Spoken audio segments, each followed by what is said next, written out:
Vou me apresentar primeiro, tá? Meu nome é Eldenberg Pinheiro, sou trabalhador do Grupo Espírita Paulo Estevão. Também trabalho na Casa Espírita Maria de Nazaré, que fica lá em Boa Viagem, onde eu tenho a sede do meu trabalho é lá em Boa Viagem. Um abraço forte para os meus queridos que também estão acompanhando a gente aqui, assistindo. O GEAV, pessoal, ele é um grupo de espíritas em apoio à vida, a sigla GEAV, né? Ela se destina, esse grupo de espíritas, ele tem como objetivo trabalhar junto às casas espíritas na prevenção do suicídio, né, e na valorização da vida.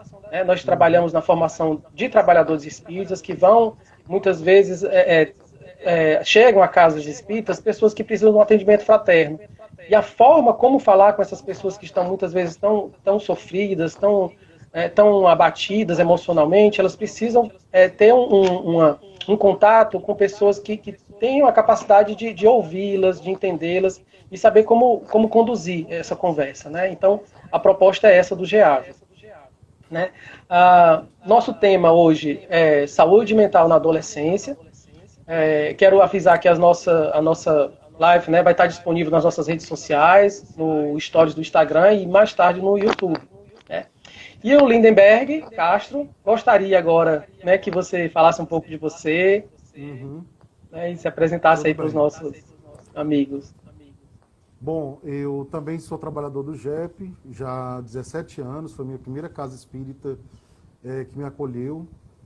Sou muito feliz de fazer parte do GEP. E com o passar do tempo eu fui adicionando outras casas, outras instituições também. Então, nesse momento, eu também trabalho na Casa de João Irmão Francisco, que fica no Eusébio, onde eu desenvolvo um projeto relacionando psicanálise e espiritismo, que é um projeto de escuta terapêutica, um projeto gratuito de atendimento a todo mundo que procura. E também atuo no coletivo Girassóis, que não é um centro espírita, mas é um coletivo que reúne espíritas de diversas casas para desenvolverem também trabalhos de pesquisa relacionados ao espiritismo. Profissionalmente, eu tenho dupla profissão nesse momento. Né? Eu sou servidor público estadual, atuo como diretor de uma escola estadual e também sou psicanalista. Então, eu divido o meu tempo entre essas duas profissões. No caso da adolescência, especificamente, nas duas profissões eu atuo com adolescentes. Então, tenho muitas questões para compartilhar com vocês sobre a saúde mental da adolescência, por ter o olhar pedagógico de educador. Eu sou pedagogo e filósofo, como formações iniciais, né? E também como psicanalista. E em vários momentos os assuntos se cruzam. A parte pedagógica, a parte educacional, chega e cruza com a parte psicanalítica do jovem, a parte psicológica, a parte dos seus sentimentos, dos seus pensamentos. Né? As duas coisas estão ligadas. E devido a essa minha formação em psicanálise, com especialização em saúde mental, eu desenvolvi, junto com outras pessoas na escola, um projeto de saúde mental voltado para os alunos. Que nós somos a única escola da rede que tem um projeto específico de saúde mental voltado para o nosso público que a gente atende. E durante a nossa fala aqui, eu vou comentar algumas questões sobre o nosso projeto. Tá bom? Então, de maneira geral, é isso. Nossa, excelente. Ou seja, você mantém seu tempo, sua mente ocupada, quase você não tem... É por isso que você é tão difícil da gente conversar, né? Às vezes ele está respondendo a gente lá para meia-noite, tu ainda está acordado, sim, trabalhando, né, Lindenberg? Sim.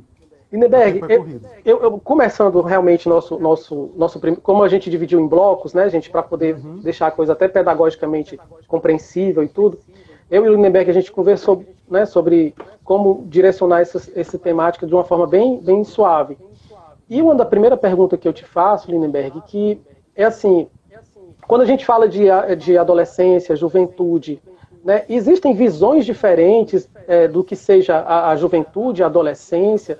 Que visões são essas? Né? Porque às vezes eu lembro um pouco do que Kardec fala da importância de você ter uma palavra, um significado, né? E às vezes tem compreensões inúmeras, né? Como é a história da alma, né?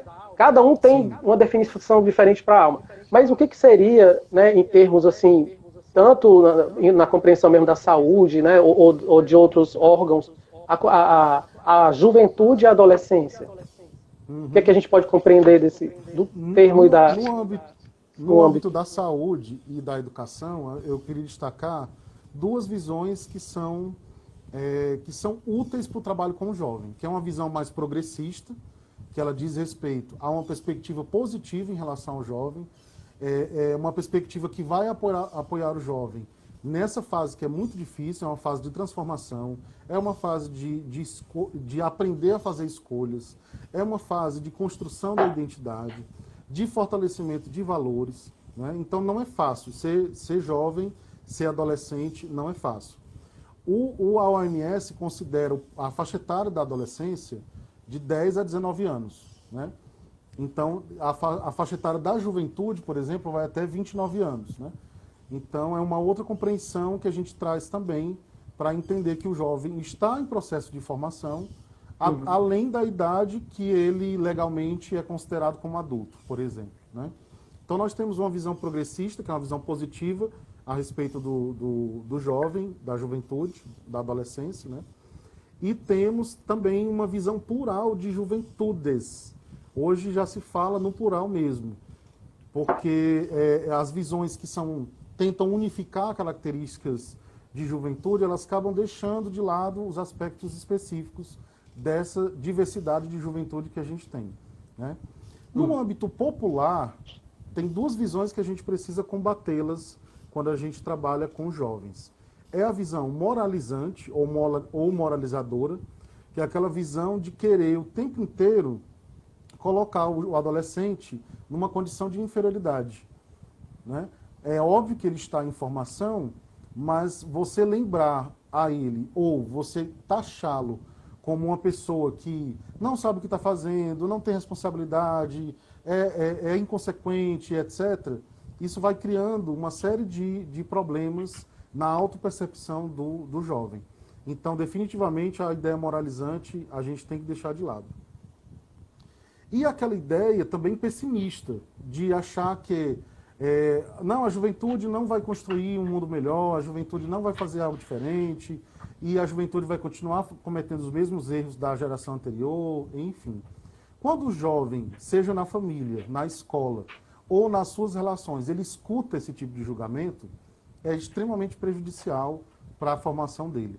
Então, a Organização Mundial de Saúde recomenda que as perspectivas sobre o jovem sejam progressistas e sejam pautadas em uma rede de apoio, que vão desde políticas públicas até o trabalho educacional e também a educação familiar como um dos pilares de sustentação da formação do jovem, né?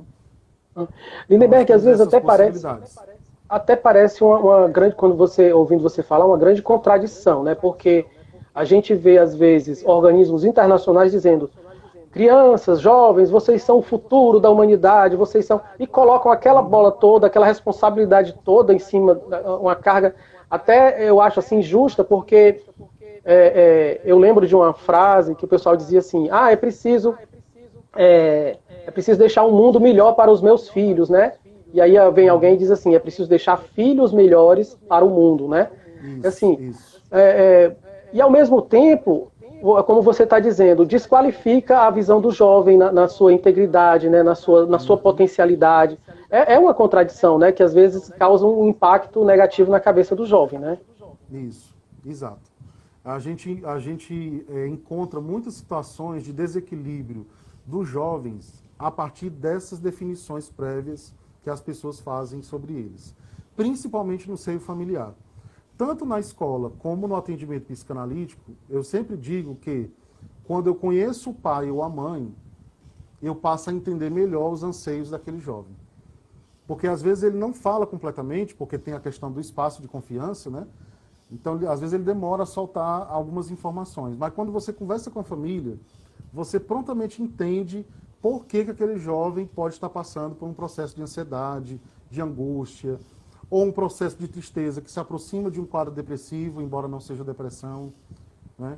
Então é preciso ter muito cuidado. Essa responsabilidade que a gente coloca no jovem do futuro, ela precisa ser acompanhada de uma ação concreta de apoio.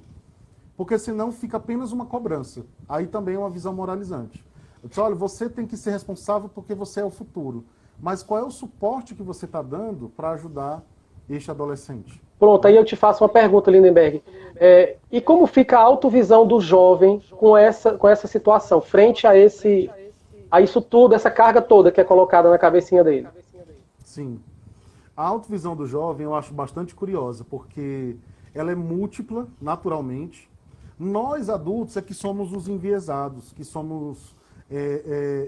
já definimos mais ou menos o que a gente quer para a nossa personalidade ou para os nossos valores. Então, às vezes, a gente tem dificuldade de aceitar o múltiplo. O jovem, naturalmente, ele aceita o múltiplo. Até porque ele está testando a sua identidade com a identidade de grupo, né, que a gente chama. Ele testa a sua identidade nos grupos da escola, nos amigos, nos grupos da família. Né? Então, ele tem uma autopercepção de si múltipla, só que, às vezes, essa multiplicidade excessiva faz com que ele seja um pouco indeciso, um pouco a autoconfiança fica prejudicada. Aí é que ele vai precisar de mais apoio mesmo. Né? Desculpa, interrompi. Pode continuar. Não, era se isso teria um impacto em termos de comportamento, porque, como você estava falando, aí me veio aí essa história, olha, ele quer se identificar muitas vezes, né? E aí ele, para entrar naquele grupo, ser aceito, vem os comportamentos de risco muitas vezes, né? Comportamento muda imediatamente. É o cabelo, é a roupa, é o piercing, é a tatuagem. Inclusive, ainda a visão moralizante do adolescente também passa por essa questão da identidade visual. Então, às vezes, os pais ou a família não aceita quando o jovem modifica o seu modo de vestir, modifica o seu cabelo, modifica, às vezes, a forma de falar até, né? É melhor tentar compreender por que aquilo está acontecendo e manter sempre uma conversa direta do que você julgar. Porque quanto mais você julga, aí também tem uma outra questão.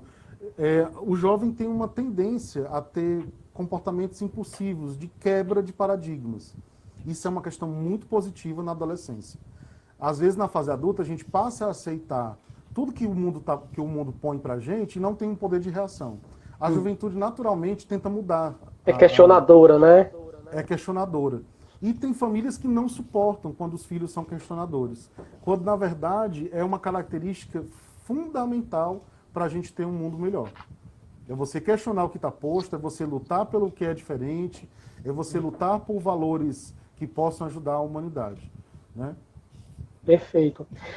Lindenberg, e nessas diferentes visões, como é que fica a visão espírita quando a gente relaciona, né, saúde mental em termos do espiritismo, né, da doutrina espírita? Eu queria só lembrar aqui que nós temos a participação de muitos jovens, né, que estão aqui entrando, assistindo. Inclusive alguns alunos lá da escola. Parabéns aí, olha aí, prestigiando, né? Isso. Aí eu queria entender um pouco como é que essa relação espiritismo e saúde mental, como é que fica nessa visão, assim, a psicanálise, né, nessa linha, nessa temática entre doutrina espírita e saúde mental. Você me permite, antes de responder essa pergunta, apresentar alguns dados? Com certeza, por favor. É interessante até pra gente. Só para não perder esse fio da meada, e aí eu volto para a pergunta, tá bom? Tá, ok. Eu separei aqui um panorama geral da saúde mental em relação à adolescência, para a gente ter uma noção do quanto ela é importante para a formação do jovem. Então, o primeiro ponto que eu queria destacar é que 16% da carga global de doenças que surgem na adolescência estão relacionadas com a saúde mental. Então, vão desde os transtornos mentais mais comuns que aparecem, até as doenças de somatização, as doenças físicas, né? Então, imagina, da população inteira de adolescentes do mundo, 16% das suas doenças são causadas por reflexos da sua saúde mental comprometida, né? Então, esse é um primeiro ponto. Metade de todas as condições de saúde mental dos jovens começam a se definir a partir dos 14 anos.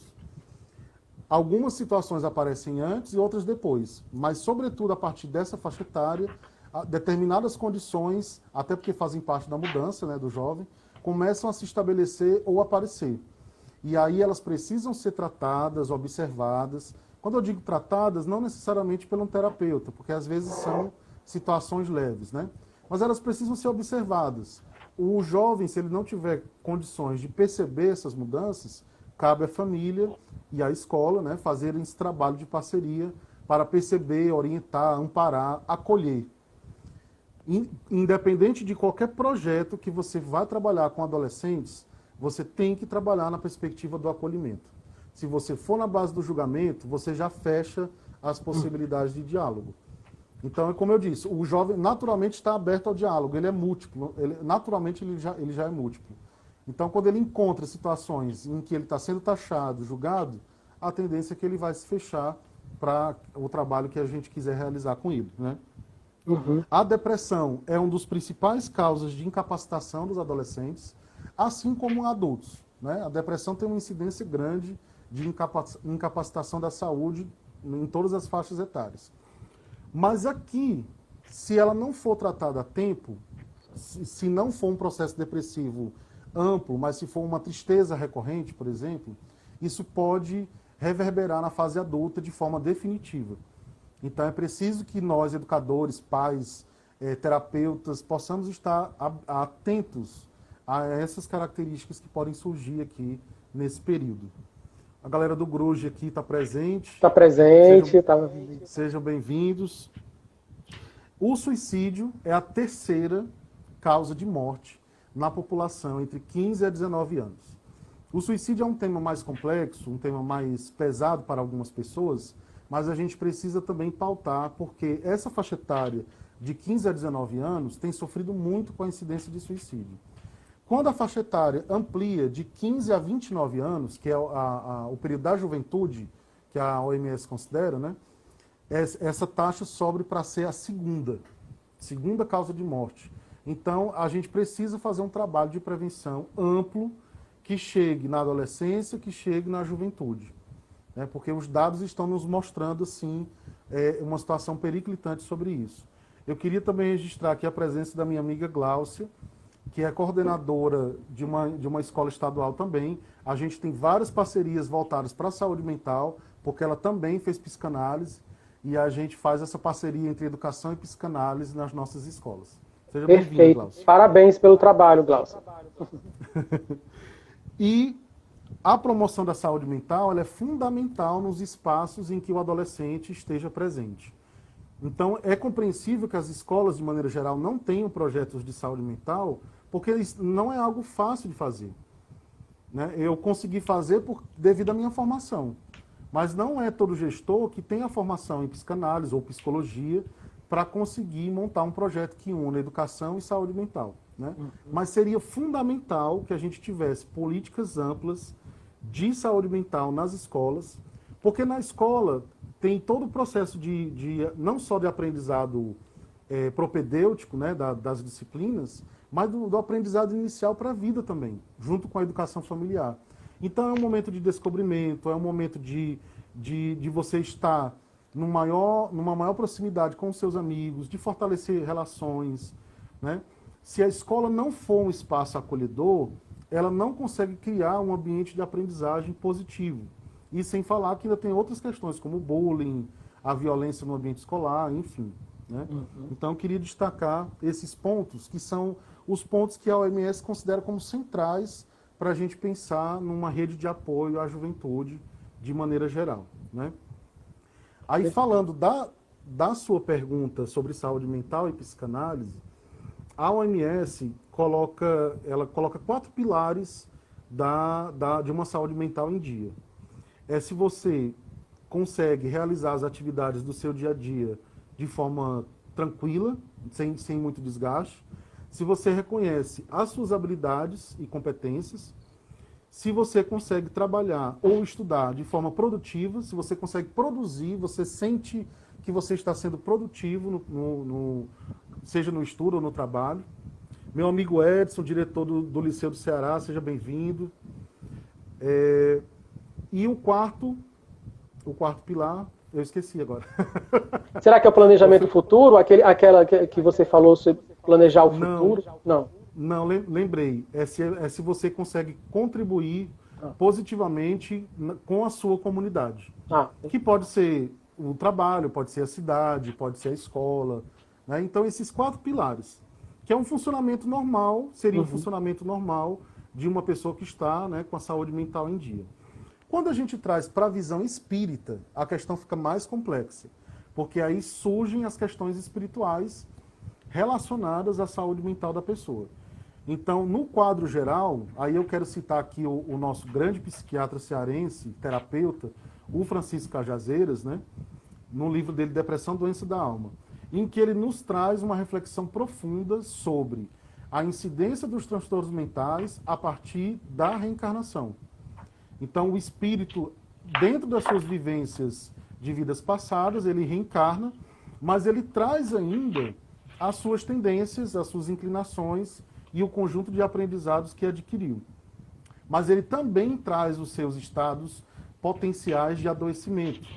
E dentre esses estados estão os estados de transtornos mentais também.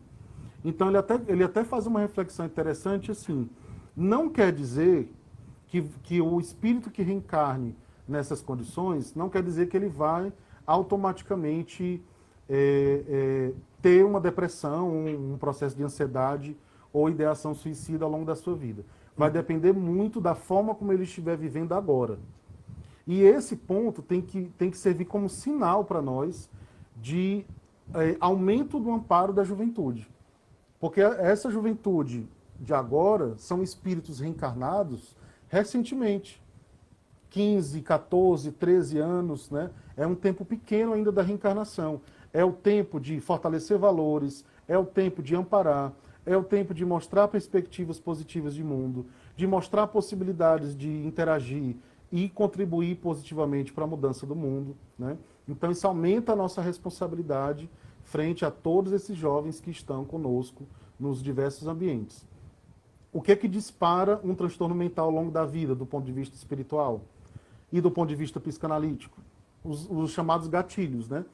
Tem pessoas que passam uma vida inteira, aí vão ter um problema mais grave de saúde mental com 60, 50 anos, às vezes aparece muito cedo, com 13, 14 anos ou até antes.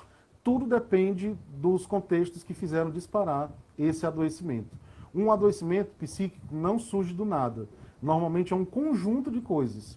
Você vai somando aquele sofrimento, às vezes de forma inconsciente, até chegar um momento em que você adoece e precisa fazer um resgate do que gerou aquele adoecimento. Quando eu atendo uma pessoa a partir da psicanálise, eu sempre peço para ela me fazer um histórico. O que é que aconteceu com ela, quais foram as situações que geraram sofrimento, como que estão as relações dela, como que está o dia a dia dela. E a partir desse histórico nós vamos trabalhando para entender por que, por exemplo, ela pode estar com uma tristeza profunda e não conseguir sair daquela situação. A mesma coisa em relação aos jovens, né? Então, pois é, porque a gente entende que juventude é aquele ser cheio de alegria, aquele ser com todo o seu potencial de desenvolvimento, né, de envolvimento com outros grupos, com outros jovens, com tanto potencial para ser desenvolvido. Que, assim, eu vejo, às vezes né, agora não, né, mas antes da pandemia, a gente ia ao shopping, eu ia ao shopping, e ficava observando aqueles jovens nas praças de alimentação, como é engraçado, sabe, assim, as brincadeiras que eles fazem, as risadas, as coisas, e é tudo espontâneo, tudo muito natural. Então, assim, seja lugar que a gente for, quando a gente vê aquele grupo de jovem, a gente vê a identidade que eu falo, assim, que eu sempre faço, é essa, sabe, de alegria. Sabe, eu vejo um pouco que o adulto, aquele ser que já foi jovem muitas vezes, tá tão contaminado que é como você falou, tem aquela visão moralista ou aquela visão sempre que colocando o jovem como para baixo, né? E não é isso que muitas vezes tá piorando a situação da cabecinha desse jovem, né? Com certeza. Com certeza. E inclusive, Lindenberg, eu às vezes vejo esses comportamentos dentro de certas casas espíritas, sabe? Chegam certos jovens, porque o jovem tem uma tatuagem, ou porque o jovem chega com o cabelo pintado, como a gente estava conversando, né? E aí, de repente, aquele trabalhador espírita já vê com outros olhos, já faz um comentário, né? E isso prejudica demais, né, Lindenberg? Como é que a gente deve, assim, qual é o desafio, o grande desafio hoje que você vê nas casas espíritas para que a gente tenha uma mocidade participativa, Lindenberg, nesse sentido? Porque tem tudo a ver com essa questão, se a gente está falando de jovem de saúde mental nele, tem que começar por nós, né? Tem uma música muito linda evangélica que diz a começar em mim. Né? A gente fala muito da questão do outro, mas você tem que agir de tal forma, você tem que não ser preconceituoso, mas às vezes o preconceito está tão grande dentro de nós, mas a gente não admite. Né? E é nessas horas, quando a gente está dentro de uma casa espírita, que não deveria isso acontecer, mas a gente vê acontecendo. Fala um pouco disso, da tua experiência, assim, porque eu sei que você é espírita, você também é trabalhador espírita, como você falou. Eu vou só comentar aqui, se você me permite, com certeza. No comentário da Juliana, que eu achei pertinente, só para a gente não perder. Tá. Aí eu falo da questão da casa espírita. A Juliana pergunta o seguinte: Lindenberg, o que faz uma criança tão nova, de aproximadamente 9 anos, atentar contra a própria vida? Aqui, a gente teria que investigar quais são as questões familiares que estão ali por trás, né? Às vezes, pode ser um abuso sexual, pode ser uma violência física de outra natureza contra a criança, ou contra a mãe, ou contra outro membro da família. Pode ser um conflito que a criança considere como insuportável, e aí ela pensa como alternativa à questão do suicídio, né? Agora, claro, sendo tão nova, a questão espiritual aí está falando muito alto. Porque a tendência espiritual, né, como eu falei, ela nos acompanha. Ela está conosco. E determinados gatilhos dessa existência podem fazer com que essa criança possa sentir aquele ímpeto de pensar no suicídio e, às vezes, até de forma inconsciente. Eu queria citar rapidamente um caso que aconteceu com a Ivone Pereira, né, nossa grande médium espírita, que, sabidamente, como a gente já sabe, ela foi suicida em outra vida. Ela trabalha esses conteúdos nos livros dela.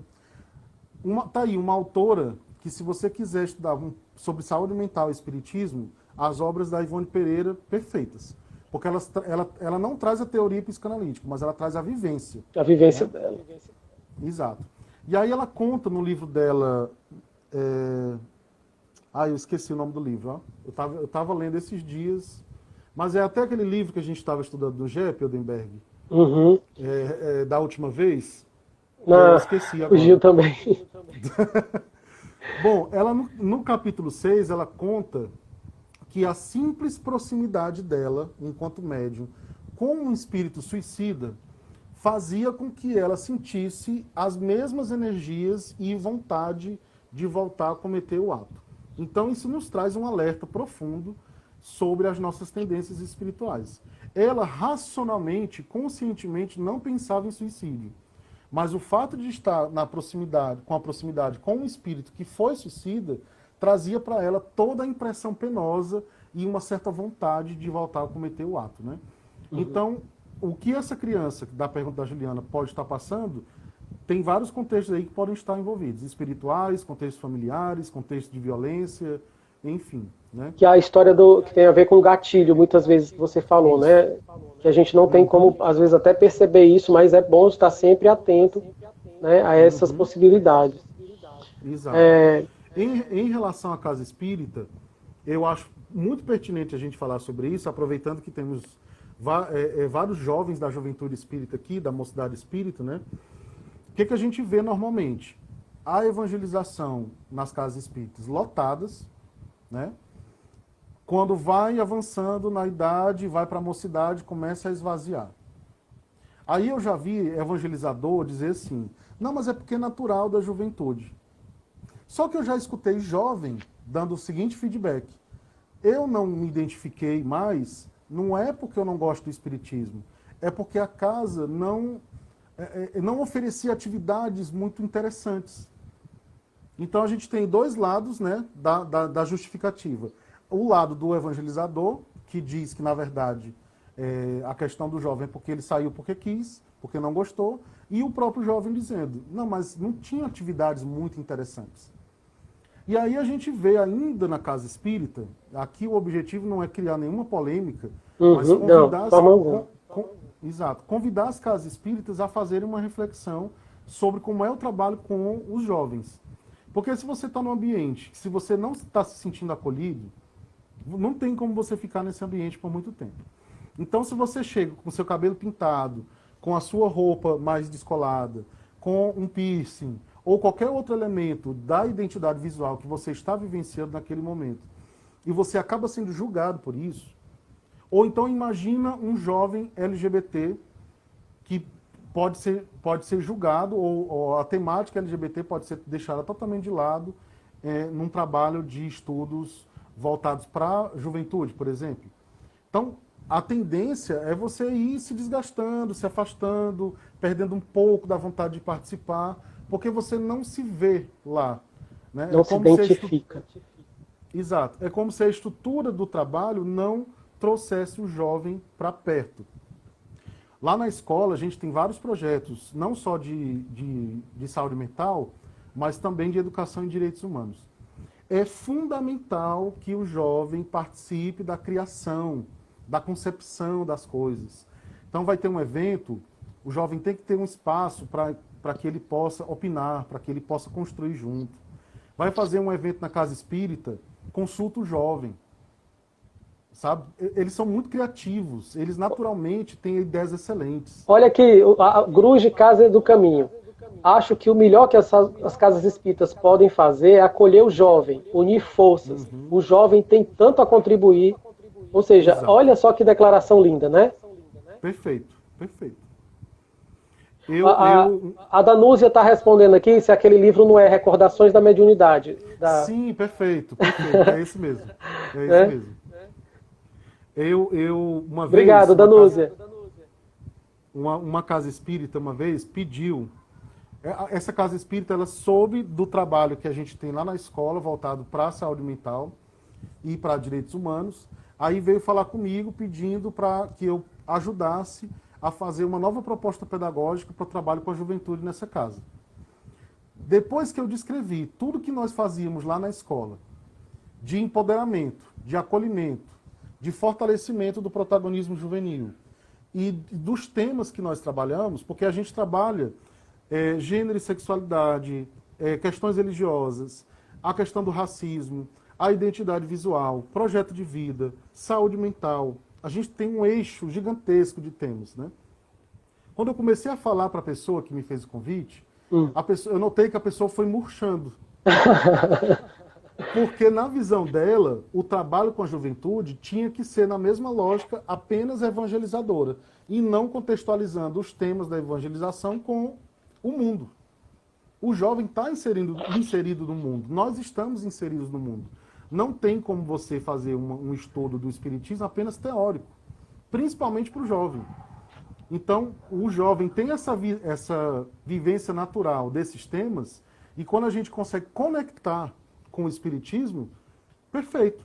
Né? Seria o trabalho assim para fortalecer o entendimento do jovem. Lindenberg, essa tua fala é tão linda, porque assim, espiritismo é cristão. Então, se Cristo é a figura maior da doutrina espírita, né, o Cristo não ficou parado. Ele percorreu aquela Galileia, aquela Palestina inteira lá, a pé, gente. Então, exato. Assim, passando por tantas cidades, acolhendo tanta gente, ou seja, a retórica dele, inclusive, né, tem Cristo, até quando ele discursava, ele não discursava parado, né? Ele discursava caminhando entre as pessoas, né? Sim. E aí você me diz, né, que as pessoas normalmente ficam com aquela visão ainda tão cheio de arquétipos, né? Aquela coisa, não, o jovem é desse jeito, o jovem tem que se comportar dessa forma. Isso é um impacto muito negativo na cabeça deles, né? Exato, exatamente. Teve uma outra iniciativa que eu fui convidado, e aí a primeira pergunta que eu fiz para a pessoa que me convidou foi o seguinte: quantos jovens você já consultou para fazer esse projeto? Nenhum. Aí eu disse para ela, pois então você vai voltar, você vai consultar os jovens das casas espíritas que você conhecer, aí depois a gente conversa sobre o projeto, sobre a parte pedagógica. Porque não faz sentido. Como é que você está fazendo um projeto para a juventude e você não consulta? Por exemplo, os eventos de direitos humanos lá da escola, antes da gente realizar, a gente faz uma pesquisa. A gente pergunta opções de temas, tem alunos que a gente forma para serem multiplicadores. Inclusive, em se tratando de valorização da vida, né, a gente ministrou recentemente uma disciplina de saúde mental, são 3 professores, eu faço parte desse grupo, né, saúde mental na adolescência. E o nosso próximo passo é a formação de guardiões da vida, que a gente já está com ela engatilhada, a gente não começou ainda devido à pandemia, mas a gente iria começar em março, né? Mas desde o dia 18 de março que nós estamos em distanciamento social. Para que os jovens nos ajudem a cuidar dos outros jovens. Olha só que a Patrícia, eu acho que a Patrícia Azevedo, que tem um ZVDO, ela diz uma coisa, ela está muito participativa, ela diz assim, quando o jovem é envolvido, ele permanece. É exatamente o que você está dizendo, né? Ele se sente, você dá empoderamento para ele, não é isso? Exato, exato. Teve uma pessoa que comentou aqui do MS, é a Michele. O MS é um evento tão lindo e maravilhoso, vale Deus, cadê? Para jovens e infelizmente tão pouco divulgado no movimento espírita. Sobre o MS, eu queria fazer um comentário que é um grande elogio, mas uma pequena chamada de atenção para o movimento espírita nosso. O MS do ano passado foi fantástico, assim, eu não participei, mas eu conversei com as pessoas que estavam na organização, né? Quando a pessoa me mostrou a organização dos temas que seriam trabalhados, eu fiquei assim maravilhado, porque eram temas totalmente voltados mesmo para a juventude. Então, temáticas que ou eles vivenciam ou os seus amigos vivenciam, né? Só que eu vi gente criticando o MS por trabalhar temáticas de direitos humanos aliadas ao espiritismo.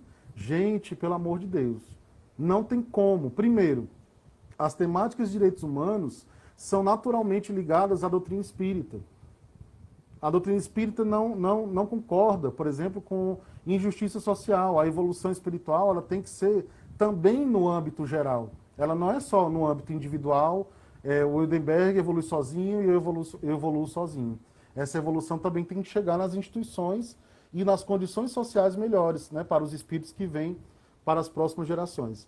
Então, quando você conecta essas temáticas que naturalmente estão relacionadas com os jovens, você está trabalhando uma perspectiva de futuro em que eles podem impactar positivamente para essa mudança de que a gente precisa. Aí eu vi algumas pessoas criticando, questionando, e eu digo, gente, como assim? Vai trabalhar que tema com o jovem? Vai trabalhar apenas o texto do Evangelho? Teórico. O texto do Evangelho religioso, teórico, né? Ou seja, o que é que isso, qual é o sentido disso na prática para mim? Porque eu vivencio, né? Porque você tem um jovem que muitas vezes está lá morando lá no Meireles e outro está lá na Barra do Ceará, distante, numa situação social completamente diferente. Né? E isso é muito importante, passar essa realidade para o jovem. Né? Que muitas vezes está tão protegido ali pelos pais, né? Daquela coisa do medo que o pai sempre passa às vezes e coloca na cabeça dos filhos. Isso é muito importante, essa discussão com ele. E para as casas espíritas, a gente não pode esquecer, gente, que a mocidade espírita, né, a juventude espírita, ela literalmente é o futuro dos trabalhos nas próprias casas espíritas. Então, é preciso ter um conjunto de ações que vejam esse processo como uma continuidade. A intenção não é fazer proselitismo, só para deixar claro. Não é para inchar o centro espírita de jovem só pela quantidade, não. A questão não é essa. Mas é você qualificar o trabalho com a juventude. É aí que está a grande questão, né? Então a gente pode aprender muito com uma mudança ou acréscimos dentro das metodologias. Mas para isso a gente tem que estar aberto, porque senão vai ficar Lindenberg, a gente recebeu algumas perguntas aqui dos pais e dos filhos. Eu posso ler aqui para ti? Sim, sim. Uma mãe pergunta assim: descobri que meu filho é ateu. Ele me disse que era ateu. Como devo proceder? Ela diz até assim que ele inclusive frequentava a casa espírita, ajudava ela no início das reuniões e tal, mas de repente encontrou um outro amigo e aí o amigo era ateu e ele também se tornou ateu. O que é que tu tem para dizer para essa mãe?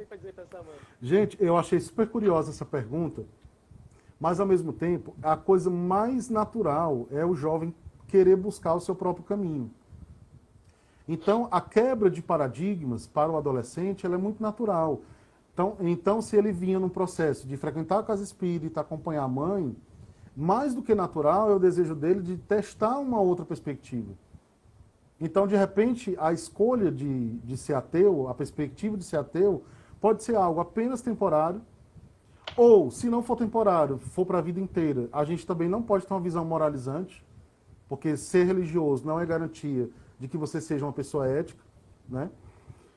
E tem que ver também quais são as relações, né? Por exemplo, ele está tentando se espelhar em alguma coisa, ou em alguém. Ele leu um livro que impactou e aí ele achou interessante seguir essa ideia. Tem um amigo que está próximo, que o influenciou, ou um grupo de amigos, ou um filme que ele assistiu. Isso também faz parte. Então, ele tem as questões da influência externa e ele vai testando até fortalecer a sua própria identidade. Eu tive a minha fase de ateísmo, né? E sou espírita há 17 anos já, mas eu tive a minha fase de ateísmo, como experimentação, como percepção de mundo, para ver como é que eu me sentia, né? Então a gente precisa entender, a gente não pode se alarmar tanto com algumas questões que são mais básicas sobre a questão da juventude. Quando o jovem começa a apresentar um comportamento que envolve determinados transtornos, aí a gente pode ficar alarmado e ver as possibilidades de auxílio, né? Mas comportamentos como ser ateu, mudar de religião, a autoidentificação sexual, a experimentação, isso faz parte. Isso é a coisa mais natural que existe, né? Uhum. Um pai pergunta: como descobrir que seu filho está desenvolvendo algum transtorno? É nosso amigo Fabiano, aqui do GEAG. Bom, eu listei aqui sobre essa pergunta para tentar fazer um panorama geral dos principais transtornos que aparecem no período da adolescência, né? Tem características que são específicas, mas é preciso que a família, né, os pais e também a escola possam estar de olho nessas características, não por conta de uma visão moralizante, não é isso, mas para você perceber as mudanças que às vezes podem se acentuar muito rápido. Às vezes o jovem vem com uma característica X de agir e ele começa a entrar num processo de transtorno, às vezes ele não percebe e às vezes a família também não percebe. Ou às vezes toma apenas como uma rebeldia, que é a coisa mais comum, é a questão de taxar, né? Esse menino é muito rebelde, esse menino é não sei o quê. Às vezes passa batido que aquele menino realmente está precisando, né? Então eu queria aqui começar com o transtorno de humor. O transtorno de humor, ele tem relação com os nossos diferentes estados de humor que a gente apresenta, né? Quando é que ele se aprofunda? Quando algumas polaridades começam a aparecer. Então, por exemplo, quando o jovem começa a desenvolver um estado depressivo, o estado depressivo não é depressão ainda, né? Depressão já instalada, ela é mais complexa. Mas ele pode desenvolver um estado depressivo, que é uma tristeza profunda, aquela tristeza que não vai embora. E aquela tristeza que às vezes é até romantizada. Eu sempre digo para os meus alunos, ou para os jovens que eu atendo, né? Não romantizem a tristeza, porque isso pode ser perigoso. Então, nada de dizer, eu estou aqui morrendo de Sofri disso na minha adolescência, viu? Sofri muito. Adorava ficar com o coração magoado, aquela coisa de... Ave Maria. Ah, meu Deus. Quanto tempo perdido quando a gente para pra pensar, viu? No passado. Ai, Jesus. Às vezes eu escuto deles assim, eu tô aqui na bad, escutando Lana Del Rey aqui, me acabando de chorar. Às vezes você tá na bad, é normal, né? Mas quando você tá sempre na bad, você já acorda na bad, passa o dia na bad, não é legal. E aí a gente tem que prestar atenção, né? Tanto o jovem como o adulto, né? A essas mudanças de humor que vão se agravando. Nesse caso aqui, quando ela começa a ficar complexa demais, aí o tratamento vai ser com a psicoterapia e com a medicação, eventualmente. Às vezes só a psicoterapia resolve, né? Mas é preciso ficar atento, assim, não... esse transtorno de humor, ele vai se aprofundando. Não é algo do cotidiano, que a gente muda de humor porque a gente está mais triste agora e mais feliz depois. Ele começa a se aprofundar e determinado estado vai tomando conta do jovem, né? Lá na escola, a gente tem um projeto de escuta terapêutica para os nossos jovens. E a gente faz atendimentos semanais, tem as inscrições, eles se inscrevem, né? E a gente começa a falar muito, o assunto mais recorrente é transtorno de humor e o transtorno de ansiedade. É o que é mais comum que eles trabalham conosco. O projeto de escuta terapêutica tem os protocolos de atendimento, né? E eles se sentem à vontade para conversar e desabafar sobre as suas questões, né? Também a gente tem os transtornos alimentares, que aí a gente tem a bulimia e a anorexia. É preciso ter muito cuidado, porque na faixa da adolescência a incidência é gigantesca desses transtornos, né? Aqui o tratamento vai precisar ser multidisciplinar, terapeuta, psiquiatra, nutricionista, né, para poder fazer um acompanhamento mais amplo desse jovem, porque a anorexia, você tem um medo extremo de engordar e você não quer comer direito porque quer ficar num padrão que você criou. A bulimia, você tem um desejo enorme de comer, mas aí vem a culpa e você provoca o vômito, por exemplo, né? Então é preciso ter esse cuidado. Nós temos o transtorno do uso de substâncias psicoativas, que essa fase também da juventude, da adolescência, é uma fase de experimentação também, né? Álcool, cigarro, drogas. A gente tem que falar de forma aberta para não colocar como um tabu, porque a gente sabe o que acontece, né? A grande questão aqui vai ser o nível de aprofundamento e de dependência que o jovem vai desenvolver a partir do uso dessas substâncias. Então, em casos mais graves, tem que ser internado, né? Porque ele sozinho, por vontade própria, já não consegue mais largar, às vezes, aquele vício, né? Então é preciso ter cuidado aqui nesse período. A família tem que estar aberta a orientar e a conversar sobre essa temática, né? Lindenberg, eu queria só, porque a gente só tem no máximo 9 minutos aqui. Você acredita? Já passou esse tempo todinho. Só nos resta 9 minutos. Agora. Pois não é? Agora. Oh, meu Deus do céu. E tem gente aqui dizendo que tinha que ser no mínimo de 3 horas, viu? Você tá vendo, não sei se você tá vendo aí. Eu disse, nossa, haja. E tem muito conteúdo, né, Lindenberg, para falar de. É um assunto muito vasto. É uma coisa riquíssima. Lindenberg, tem uma pergunta que eu não queria perder, essa pergunta que é. Deixa eu ver aqui. É com relação a. Está aqui. Eu tinha até anotado, porque era tanta a nossa conversa, que é desmistificar o tratamento terapêutico. Lindenberg, o que eu encontro de pessoas e aquela mesma fala, eu não sou doido, por que eu vou procurar um psicólogo, um psiquiatra, um terapeuta? Não precisa disso não, isso é coisa pra gente doido. Gente, que é um absurdo, né? Ainda hoje as pessoas estarem falando desse jeito.